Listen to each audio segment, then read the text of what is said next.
चौधरी निसार की आसाब पे मैं सवार हूँ और उनको मेरा ख्याल है दिन को भी और रात को भी ख्वाब आते हैं, डरावने ख्वाब आते हैं मेरे।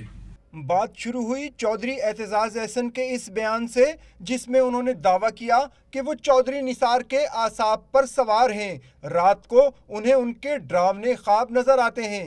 चौधरी निसार की तरफ से जवाब आया कि एतजाज एहसन कोई ड्रेकोला हैं कि वो इनसे खौफजदा हों।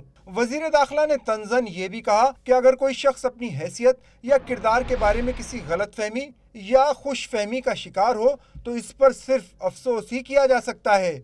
बात यहीं पर खत्म नहीं हुई। अपोजिशन लीडर खुर्शीद शाह भी इस बहस में कूद पड़े। तबसरा कर दिया कि आज मालूम हुआ कि कुछ लोग अल्लाह से नहीं बल्कि ड्रेकोला से डरते हैं। अब देखना है कि इस मौजू पर और कौन सा सियासी रहनुमा तबसरा करता है, क्योंकि बात निकली है तो फिर दूर तलक भी जा सकती है।